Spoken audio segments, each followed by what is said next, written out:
कोपरे टाकायचे काम चालू आहेत। सध्या 2 पाणी आमच्याकडे खूप छान पडलेत, पण 2-3 दिवसापासून पाऊस नाही आता सध्या।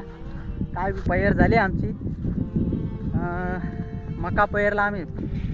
तर नमस्कार मित्रांनो, आपली पयर झाली बरं का। थोडा आपल्याकडे पाऊस झाला त्याच्यामुळे पयर वगैरे एकदम क्लिअर झाली आपली। आता फक्त विषय काय आहे, हे ट्रॅक्टरनी पेरलं असतं ना, मग हे कोपरे थोडे टळून जातात। त्याच्यामुळे आपण काय करतो, मग हे पावडीने थोडे सरे पाडून घेतो आणि थोडं थोडं बियाणं टाकून देतो। म्हणजे मग कसं असतं, आपल्याजवळ शेती कमी असते। कोपरे टाकायचे काम चालू आहेत। सध्या 2 पाणी आमच्याकडे खूप छान पडले।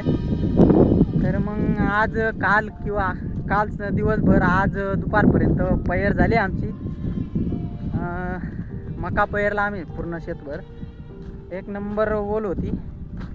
तर आपण ॲडव्हान्टाचं 741 पेरणी झाली आहे आपल्या क्षेत्रामध्ये। बियाणं एकदम असं छोट्या आकाराचं असतं, त्याच्यामुळे जास्त शेतात लागत नाही। पण 2-3 दिवसापासून पाऊस नाही आता सध्या।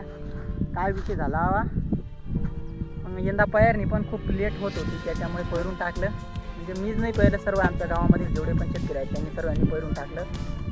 बघू आता पुढं केव्हा पाऊस येतो केव्हा नाही। तुमच्याकडे पयर झाली का? मग तुम्ही काय पेरतात कमेंटमध्ये आवश्यक सांगा। मी सध्या आता फक्त पेरणी झाली, फक्त एक ट्रॅक्टरनी पेरतो ना आपण, त्याच्यामुळे शेजारी थोडं कोपरे असतात। हे बघा, हे कोपरे काय करायचं, पावडीने थोडे कोरून घ्यायचं आणि टाकून द्यायचे दाणे। म्हणजे मेरी कोपरा आपलं एकदम असं धान 1 नंबर उतरतं, उगवण होते, त्याच्यामुळे बरं वाटतं थोडं। मग ते कोपरे जर मोकळे राहिले तर मग तिथं तण होतं, सर्वच तण वगैरे सर्व काही होतच राहतं। तर खूप दिवसापासून ब्लॉग बनवत नव्हतो, थोडा प्रॉब्लेम होता। आता कंटिन्यू ब्लॉग येणार आहेत आपले, त्याच्यामुळे जर सपोर्ट करा मित्रांनो।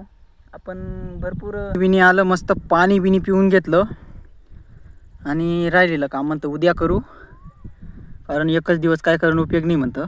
तर मित्रांनो, आजचा ब्लॉग एवढाच होता। भेटू लवकरच नवीन ब्लॉगमध्ये, तोपर्यंत रामकृष्ण हरी।